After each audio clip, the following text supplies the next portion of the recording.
एक बार एक युवक गौतम बुद्ध के पास आया और गौतम बुद्ध से बोला कि हे बुद्ध, मेरे मन में इतने गंदे विचार क्यों आते हैं। मैं नहीं चाहता मेरे मन में गंदे विचार आए, पर मेरे मन में हमेशा काम वासना के विचार चलते रहते हैं और मैं इनके बारे में सोच सोच कर बहुत परेशान हूँ। मेरी ऊर्जा और समय ये सब सोचने में ही नष्ट हो जाता है और इन सब के विचारों की वजह से मैं कभी भी शांत नहीं रह पाता। मैं हमेशा ही स्त्रियों को देखकर मोहित हो जाता हूँ, अपने आप को रोक नहीं पाता। बुद्ध मुस्कुराए और उन्होंने उस युवक से पूछा, क्या तुम्हें पता है काम वासना होती क्या है? फिर लड़के ने उत्तर दिया और कहा, बुद्ध, मैं ये तो नहीं जानता कि काम वासना होती क्या है, पर हाँ, ये जो भी है बहुत ही बुरी चीज है। फिर बुद्ध ने उसे कहा कि सबसे पहले तो तुम ये समझो कि प्राकृतिक रूप से भी जो चीजें हमारे अंदर है वो बुरी नहीं है। हमारे जीवन में उसकी कुछ न कुछ जरूरत है।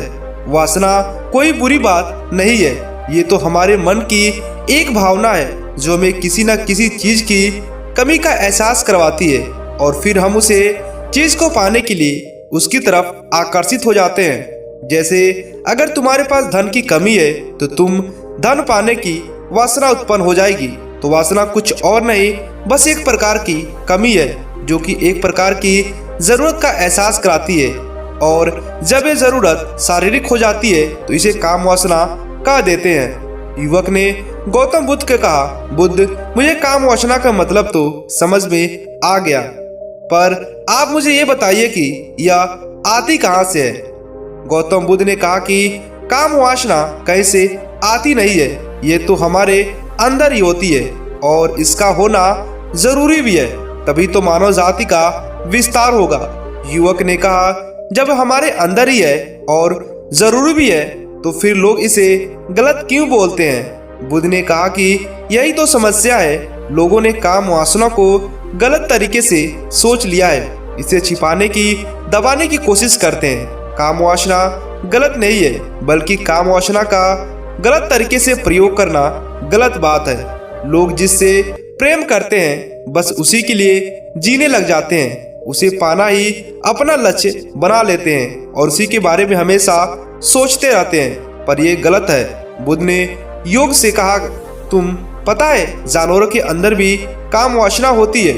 युवक ने उत्तर दिया, हाँ बुद्ध, जानवरों में भी काम वासना होती है, क्योंकि जानवर भी तो आखिर अपनी पीढ़ी को आगे बढ़ाएंगे। बुद्ध ने कहा, तो फिर हम जानवरों की काम वासना को गलत क्यों नहीं कहते? युवक ने कहा, मुझे नहीं पता महात्मा, आप ही मुझे बताइए।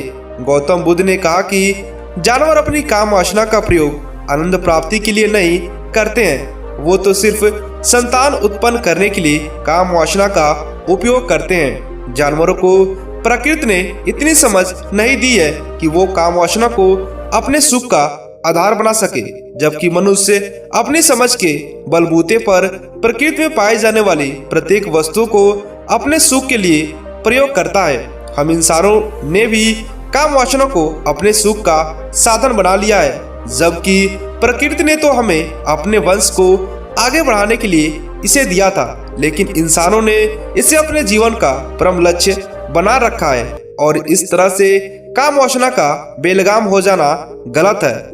युवक ने मुझसे पूछा, महात्मा जी ने काम वासना हम पर हावी क्यों होती है, क्यों यह बेलगाम हो जाती है? तब गौतम बुद्ध ने कहा कि सुनो, अब जो मैं तुम्हें बताऊंगा उसे तुम ध्यान पूर्वक सुनना।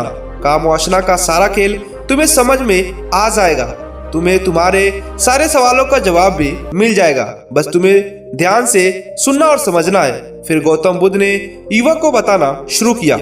एक बार की बात है, एक आश्रम में गुरु और उनके शिष्य रहा करते थे, जिससे रोजाना आश्रम के बाहर स्थित गांव में दीक्षा लेने के लिए दोनों जाते थे। आश्रम का एक शिष्य गांव में भिक्षा लेने जाता था। उसे रास्ते में एक नदी पड़ती थी, जिससे रोज उसी रास्ते से भिक्षा लेने जाना पड़ता था। एक दिन उसने देखा कि एक लड़का पेड़ के पीछे छिपा है। वह उस लड़के के पास गया और उससे जाकर बोला, भाई, तुम इस पेड़ के पीछे छिपकर क्या कर रहे हो? लड़के ने कहा, अरे तुझे नहीं दिख रहा क्या मैं क्या कर रहा हूँ? तब साई ने नदी की तरफ देखा और वहां से कुछ लड़कियां पानी भर रही थी। वो लड़कियां 14-15 साल की होंगी। तब से उसे लड़के से कहा, अरे भाई वहां तो लड़कियां पानी भर रही है, इसमें छिपकर देखने वाली क्या बात है। तब वो लड़का शीशे की तरफ देखकर उससे कहता है, अरे पागल, तुम्हें दिखाई नहीं दे रहा क्या, कैसे यह परियां नदी में पानी निकाल रही हैं। जरा उनकी अदाओं को तो देखो, उनके कोमल के शरीर को देखो, उनकी पतली कमर, मटकते हुए बाल और लहराते हुए बालों को देखो, उनके बाल कमर के कैसे लहरा रहे हैं, मानो सुंदरता बिखरी पड़ी हो। जिससे फिर नदी की तरफ कहा और एक बार उसे देखता ही चला गया। अभी तक तो कुछ भी नजर नहीं आ रहा था, वह बिल्कुल निर्भर था, उसे किसी बात का कोई डर नहीं था। लेकिन अब वो छिपने लगा और उन लड़कियों को देखने लगा जैसे ही उन्होंने अपराध कर दिया हो। जब वो छिपकर उन लड़कियों को देख रहा था तभी वो अचानक अंदर से कांप भी रहा था और उसने कहा कि मैं ये क्या कर रहा हूँ, मैं जो कर रहा हूँ वो सही नहीं है, मुझे यहाँ से चला जाना चाहिए। और फिर वह जल्दी से वहाँ से चला गया। वो आश्रम पहुँच जाता है और आश्रम में जाकर अपने कार्यों में लग जाता है। लेकिन जो अभी वह देख कर आया था वही उसके आंखों के सामने बार बार आ रहा था। उसके मन में वही दृश्य चल रहा था। उसका मन वही सब कुछ देखने के लिए लड़ाई लड़ रहा था। उसका किसी भी मन में मन नहीं लग रहा था। सुबह होती वह रोज जल्दी ही भिक्षा लेने के लिए आश्रम से निकल जाता है और उसे नदी के पास वाले पेड़ के पास जाता है जहाँ पर वह लड़का पहले से मौजूद था। उसके साथ मिलकर लड़कियों को छुप छुप कर देखता था। अब वह इसमें रोज ऐसा करने लगा, यह उसके मन का काम था और वह शीशे का मन किसी काम में अब नहीं लग रहा था। वो हमेशा ही किसी न किसी प्रकार के विचार में उलझता रहा।